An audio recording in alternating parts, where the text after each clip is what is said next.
ഈശോ മിശിഹായ്ക്കും സ്തുതിയായിരിക്കട്ടെ. പ്രാർത്ഥിച്ചുകൊണ്ട് നമുക്ക് നമ്മുടെ ക്ലാസ്സുകൾ ആരംഭിക്കാം. അപ്പം എല്ലാവരും ഒന്ന് എഴുന്നേറ്റ് നിന്നേ, കൈകൂപ്പി പിടിച്ചു നിൽക്കണേ. ഓക്കെ, എന്നിട്ട് മിസ് പറയുന്നത് അതേപോലെ തന്നെ ഏറ്റു പറയണം. ഓക്കെ, കണ്ണുകൾ അടക്കണം. പരിശുദ്ധാത്മാവേ, ഞങ്ങളെ അനുഗ്രഹിക്കണമേ. ഞങ്ങളുടെ മാതാപിതാക്കളെയും സഹോദരി സഹോദരന്മാരെയും മറ്റെല്ലാവരെയും എല്ലാ ആപത്തുകളിൽ നിന്നും കാത്തു സംരക്ഷിക്കണമേ. ഞങ്ങൾക്ക് പഠിക്കാനായിട്ടുള്ള ഓർമ്മശക്തിയും ബുദ്ധിയും നൽകി ഞങ്ങളെ അനുഗ്രഹിക്കണമേ. ഈശോയുടെ കുഞ്ഞുമക്കളായിരിക്കുവാൻ ഞങ്ങൾക്ക് എപ്പോഴും അനുഗ്രഹം നൽകണമേ. ആമേൻ. ഇന്ന് നമുക്ക് നമ്മളുടെ 5th ചാപ്റ്റർ പഠിക്കാം. 5th ചാപ്റ്ററിന്റെ പേരെന്താണെന്ന് നിങ്ങൾക്കറിയാമോ? നമ്മളുടെ 5ാമത്തെ ചാപ്റ്ററിന്റെ പേരാണ് പുറപ്പാട് സംഭവം. എന്താണ് പുറപ്പാട് സംഭവം? ഈജിപ്തിന്റെ അടിമത്തത്തിൽ നിന്ന് ഇസ്രായേൽ ജനത മോശയുടെ നേതൃത്വത്തിൽ കാനാദേശം ലക്ഷ്യമാക്കി പുറപ്പെട്ടു. എവിടം ലക്ഷ്യമാക്കി പുറപ്പെട്ടു? കാനാദേശം ലക്ഷ്യമാക്കി പുറപ്പെട്ടു. കാനാദേശത്തെ പറ്റി നമ്മൾ കഴിഞ്ഞ ക്ലാസ്സിൽ പഠിച്ചതല്ലേ? എന്താണ് കാനാദേശം? തേനും പാലും ഒഴുകുന്ന സമൃദ്ധിയുടെ നാടാണ് കാനാദേശം എന്നുള്ളത്. ഇനി നമുക്ക് കഴിഞ്ഞ ചാപ്റ്റർ ജസ്റ്റ് ഒന്ന് റിവൈൻഡ് ചെയ്യാം. കഴിഞ്ഞ ചാപ്റ്ററിൽ നമ്മൾ എന്താണ് പഠിച്ചത്? ഈജിപ്തിന്റെ അടിമത്തത്തിൽ നിന്ന് ഇസ്രായേൽ ജനതയെ മോചിപ്പിക്കുവാനായി ദൈവം മോശ വഴി 10 ബാധകളാണ് ഈജിപ്തിലോട്ട് അയക്കുകയുണ്ടായത്. എത്ര ബാധകളാണ്? 10 ബാധകൾ. ഇതെല്ലാം നിങ്ങൾക്കറിയാമല്ലോ. 10 ബാധകൾ എന്താണെന്ന് നിങ്ങൾക്ക് വ്യക്തമായി അറിയാം. അതില് 10ാമത്തെ ബാധ എന്തായിരുന്നു? എന്താണ്? അത് തന്നെ, ഈജിപ്തിലുള്ള ആദിജാതന്മാരെ മരണത്തിന് ഇടയാക്കുക എന്നത്. എന്താണ്? ഈജിപ്തിലുള്ള ആദിജാതന്മാരെ മരണത്തിന് ഇടയാക്കുക എന്നുള്ളത്. ദൈവത്തിന്റെ സംഹാര ദൂതൻ ഈജിപ്തിലുള്ള എല്ലാ ഇസ്രായേൽ ജനതയുടെയും വീടുകളിൽ കയറിയിറങ്ങുകയും ഈജിപ്തുകാരെ കൊന്നുകളയുകയും ഇസ്രായേൽ ജനതയെ രക്ഷിക്കുകയും ചെയ്തു. അങ്ങനെ വന്നപ്പോൾ ഈജിപ്തിൽ നിന്ന് നിലവിളി ഉയരുകയും ചെയ്തു. ഇത് ഫറവോ അറിയുകയും ചെയ്തു. ഫറവോ ഇത് അറിഞ്ഞ ശേഷം ഫറവോ എന്താണ് ചെയ്തതെന്ന് നിങ്ങൾക്ക് അറിയണ്ടേ? ഫറവോ മോശയെയും അഹറോനെയും വിളിച്ചു. എന്നിട്ട് അവരോട് എന്തു പറഞ്ഞു?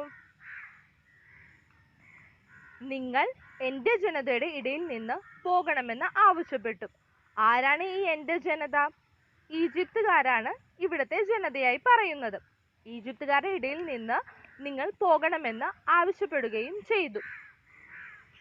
ഈ ഒരു ദിവസത്തിന്റെ സ്മരണയ്ക്കായിട്ടാണ് ദൈവം പെസഹ ആഘോഷം നടത്തുവാനായി ഇസ്രായേൽ ജനതയോട് പറയുന്നത്.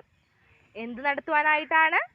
പെസഹ ആഘോഷം നടത്തുവാനായിട്ടാണ് ഇസ്രായേൽ ജനതയോട് പറയുന്നത്.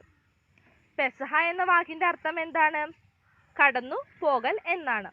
എന്താണ് പെസഹ എന്ന വാക്കിന്റെ അർത്ഥം? കടന്നുപോകൽ എന്നാണ്. പെസഹ അനുഭവം ഇസ്രായേൽ ജനതയുടെ ദൈവാനുഭവത്തിന്റെയും രൂപീകരണത്തിന്റെയും അടിസ്ഥാനം എന്നാണ് പറയുന്നത്. ദൈവാനുഭവത്തിന്റെയും രൂപീകരണത്തിന്റെയും അടിസ്ഥാനം എന്നാണ് പറയുന്നത്.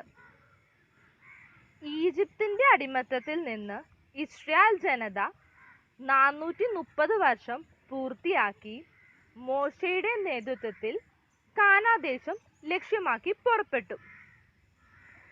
ഇവരുടെ ഈ ഒരു യാത്ര സമയത്ത് ഇവർക്ക് ഒരുപാട് ക്ലേശങ്ങൾ അനുഭവിക്കേണ്ടതായി വന്നു. ആ സമയത്തും ദൈവത്തിന്റെ ശക്തമായ കരങ്ങൾ ഇവരുടെ ഒപ്പമുണ്ടായിരുന്നു. കുറെ അത്ഭുതങ്ങളും ദൈവം പ്രവർത്തിച്ചു.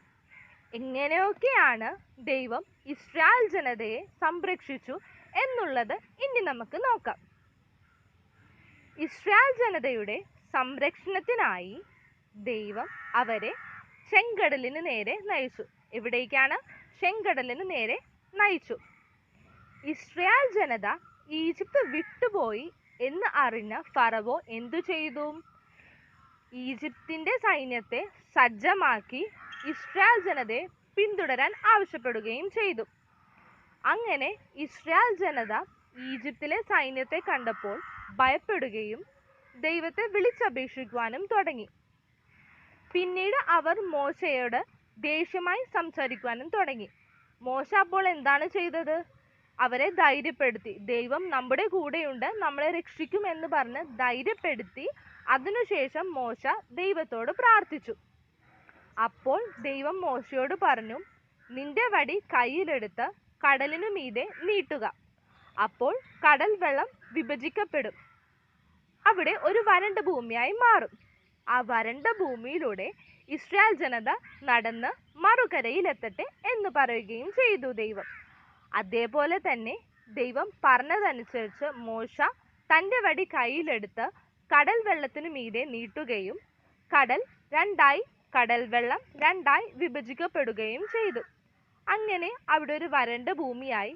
ഇസ്രായേൽ ജനത ആ വരണ്ട ഭൂമിയിലൂടെ മറുകരയിൽ എത്തുകയും ചെയ്തു.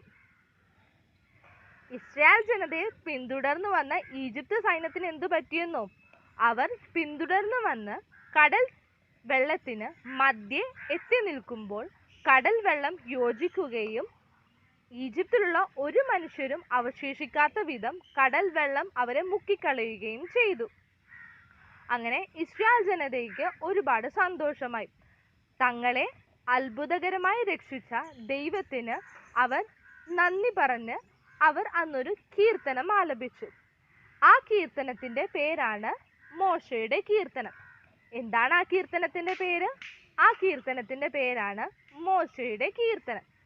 ഇനി ഇസ്രായേൽ ജനത ചെങ്കടൽ കടന്നു.